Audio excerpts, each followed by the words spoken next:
हर हर महादेव।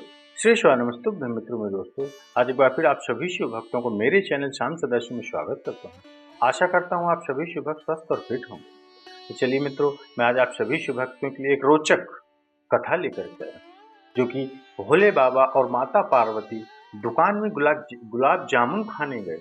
ये एक रोचक कथा आप सभी शिव भक्तों के लिए लेकर के आया हूँ कि भोले बाबा ने कैसे उस दुकानदार के यहाँ जाकर के गुलाब जामुन का सेवन किया और कैसे उसको पैसे के रूप में क्या दिया और कैसे वो दुकानदार अचंभित रह गया।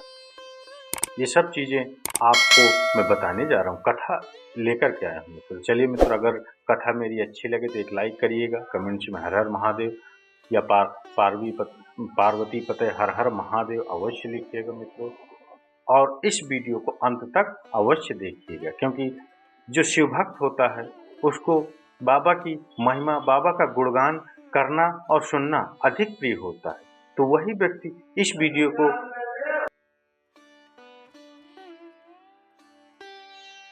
जैसा कि मैंने कहा कि वही व्यक्ति बाबा की महिमा और गुणगान को सुनने और बोलने में कभी नहीं थकते, तो वही व्यक्ति इस वीडियो को अंत तक देख पाएंगे।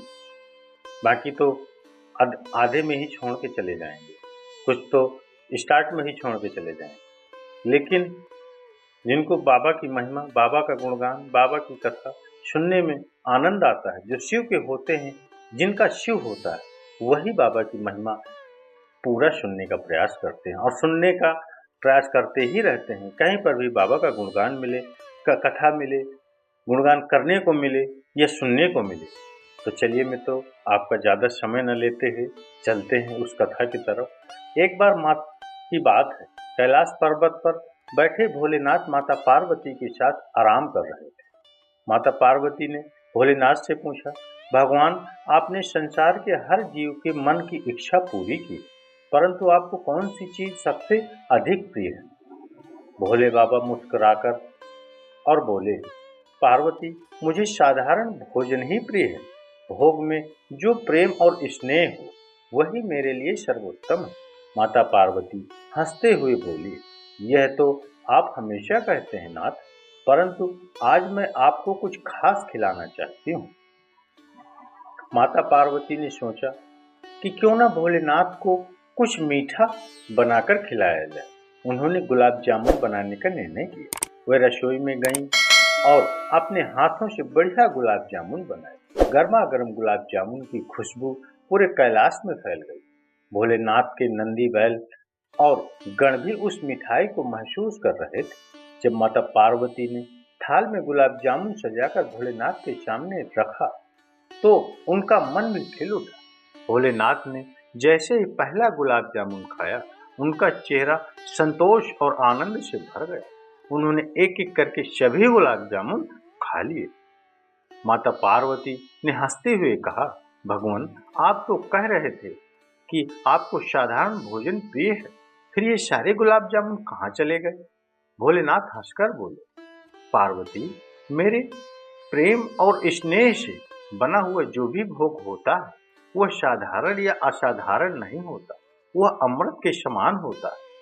और आज तुम्हारे हाथों से बना हुआ यह गुलाब जामुन मेरे लिए अमृत से भी बढ़कर था।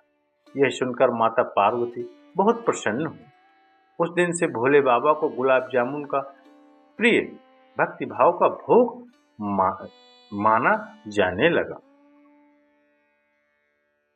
एक दिन की बात है, काफी समय बीत गया इस गुलाब जामुन को खाए हुए। तो जहां भोलेनाथ और माता पार्वती अपने नंदी के साथ आनंद से समय बिता रहे थे, एक दिन माता पार्वती ने भोलेनाथ से कहा, भगवान, आप हमेशा भक्तों के प्रेम से प्रसन्न होते हैं, लेकिन आज मेरा मन कुछ विशेष करने का है। बहुत समय से हमने किसी विशेष मिठाई का आनंद नहीं लिया।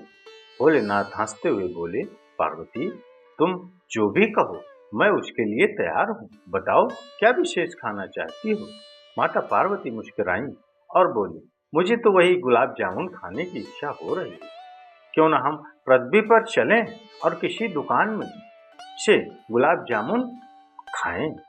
भोलेनाथ ने सहमति में सर हिला दिया और दोनों ने साधारण मनुष्यों का वेश धारण किया।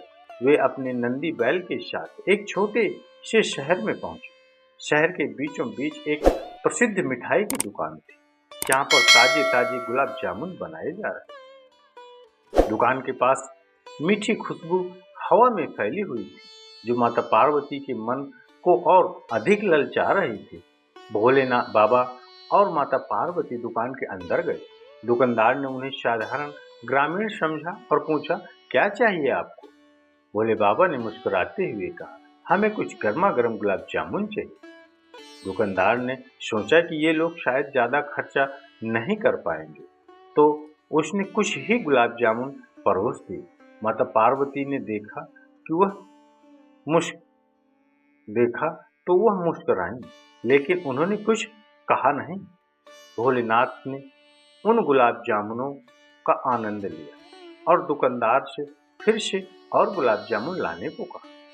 दुकानदार थोड़ा हैरान हुआ, पर उसने और गुलाब जामुन परोसे।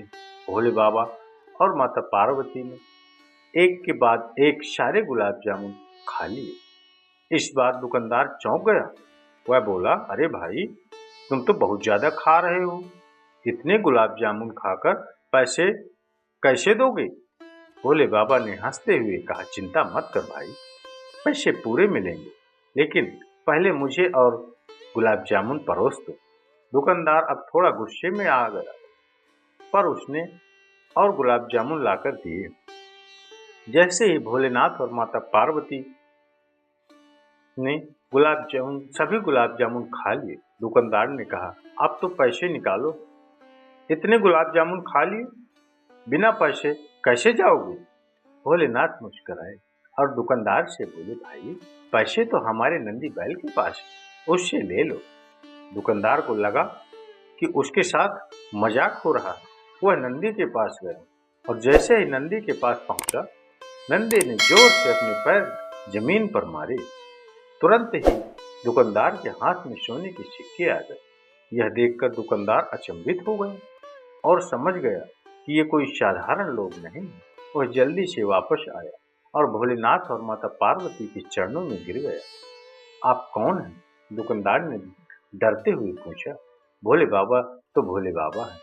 और माता पार्वती ने अपने असली रूप में आकर दुकानदार को दर्शन दिया। दुकानदार की आंखों में आंसू आ गए और उसने कहा, हे प्रभु, मुझे क्षमा कर, मैं आपको पहचान नहीं पाया। भोलेनाथ ने उसे आशीर्वाद दिया और कहा, तुमने अपने कर्तव्य का पालन किया है, हम तुमसे प्रसन्न हैं। आगे से अपने ग्राहकों के साथ सद्भाव और प्रेम से व्यवहार करना। यह कहकर भोलेनाथ और माता पार्वती कैलाश की ओर लौट आए।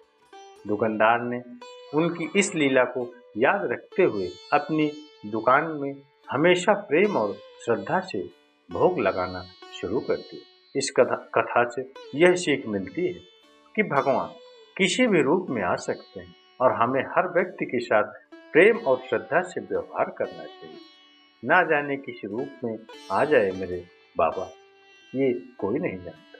वो तो त्रिकालदर्शी है। किसी न किसी रूप में अपने भक्तों की सहायता के लिए वो आता रहता है, उनकी मदद के लिए वो आता रहता है। कोई समझ नहीं पाता, जान नहीं पाता, लेकिन वो करके चला जाता है। तो आप इस कथा के माध्यम से अवश्य सीख लीजिए कि हर व्यक्ति से प्रेम करिए, हर व्यक्ति के साथ अच्छा व्यवहार करिए, श्रद्धा से उसको नमन करिए, उससे कोई अपशब्द या उसको ठेस पहुंचने वाली कोई ऐसी बात न कहिए कि जिससे उसका दिल दुखे। हो सकता है वही भोले बाबा।